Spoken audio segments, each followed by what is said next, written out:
কিভাবে হওয়া যায় মহিলা নাগা সাধ্বী বা সন্ন্যাসী? তারাও কি নগ্ন থাকেন? ভারতীয় সংস্কৃতিতে নাগা সাধুদের আলাদা মাহাত্ম্য রয়েছে।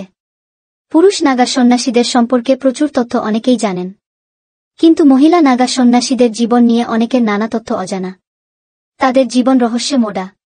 জানেন কিভাবে কোনো মহিলা হতে পারেন নাগা সাধ্বী?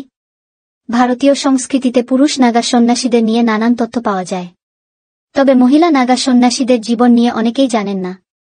মহাকুম্ভ, কুম্ভ, পূর্ণকুম্ভের সময় মাঝে মাঝে মহিলা নাগা সাধুদের দেখা যায়। নাগা সাধু হওয়া পুরুষদের তুলনায় মহিলাদের জন্য বেশি চ্যালেঞ্জিং বলে মনে করা হয়, কারণ তাদের শুধু শারীরিক নয়, মানসিকভাবেও অনেক কঠিন পরীক্ষার মধ্য দিয়ে যেতে হয়। পুরুষ হোক বা মহিলা, নাগা সাধু হওয়া সহজ নয়। নাগা সাধুদের কঠিন প্রক্রিয়ার মধ্য দিয়ে যেতে হয়। একজন মহিলাকে নাগা সাধু হওয়ার জন্য বেশি কিছু বিষয় পুরুষদের থেকে আলাদা করতে হয়। যে মহিলা নাগা সাধু হতে চান, প্রথমত সেই মহিলাকে 6-12 বছর ব্রহ্মচর্য পালন করতে হবে। তা কাটিয়ে দিতে পারলে সেই মহিলা নাগা সাধু হতে পারেন। পুরুষদের মতো মহিলা নাগা সন্ন্যাসীদের নিজের জীবন সম্পূর্ণরূপে ঈশ্বরকে উৎসর্গ করতে হয়। যে মহিলা নাগা সন্ন্যাসী হতে চান, তাকে গুরুর কাছে প্রমাণ দিতে হয় যে তিনি নাগা সন্ন্যাসী হওয়ার যোগ্য।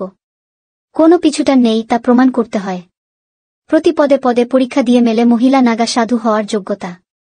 নাগা সাধু হতে চাওয়া মহিলাকে জীবিত অবস্থায় পিণ্ডদান করতে হয়। কুম্ভ বা মহাকুম্ভের সময় গোপনে এই কাজ করা হয় বলে ধর্মীয় বিশ্বাস। পুরুষ নাগা সাধুরা লম্বা চুল রাখেন, জটাও রাখেন অনেক পুরুষ নাগা সন্ন্যাসী। আর মহিলাদের ক্ষেত্রে পিণ্ডদানের পর মুন্ডন করতে হয়, অর্থাৎ ন্যাড়া হতে হয়।